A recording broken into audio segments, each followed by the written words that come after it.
जैसे ही ईरान ने भारत के लिए स्ट्रेट ऑफ हॉर्मुज के रास्ते खोले तो पूरी दुनिया को लगने लगा कि ये सिर्फ और सिर्फ प्राइम मिनिस्टर मोदी की वजह से हुआ है।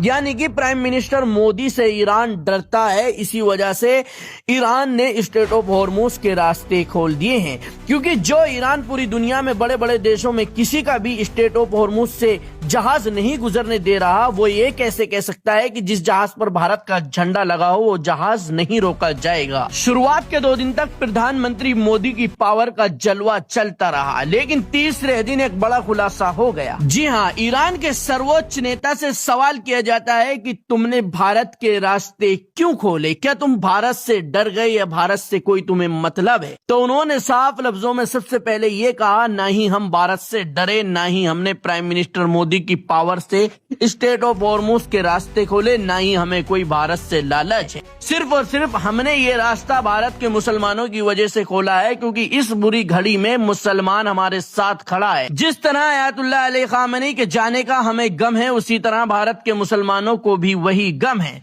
भारत के मुसलमान हमारे साथ खड़े हैं, अमेरिका और इजराइल का जमकर विरोध कर रहे हैं। भारतीय मुस्लिम हमारे लिए लगातार दुआएं कर रहे हैं और हमारा हौसला बढ़ा रहे हैं। ऐसे में अगर भारतीय मुस्लिमों को परेशानी हो रही है गैस और तेल की वजह से, तो यह हमसे देखा नहीं जाएगा, क्योंकि जो लोग हमारा साथ दे रहे हैं ऐसी बुरी वक्त में हम भी उनका साथ देंगे।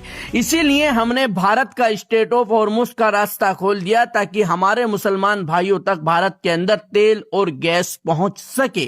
यानी सिर्फ और सिर्फ भारत में जो इस वक्त तेल और गैस आ रहा है, उसके पीछे की सबसे बड़ी वजह भारत के मुसलमान बन चुके हैं। लेकिन इस देश के अंदर एक सवाल है कि जो भी मुसलमान अगर ईरान को सपोर्ट कर रहा है तो उस पर आपत्ति जताई जा रही है, लेकिन वही मुसलमानों का आज पूरे भारत को फायदा मिल रहा है। यानी अगर भारतीय मुसलमान ईरान को सपोर्ट नहीं करते तो अभी तक भारत के अंदर तेल और गैस नहीं आता।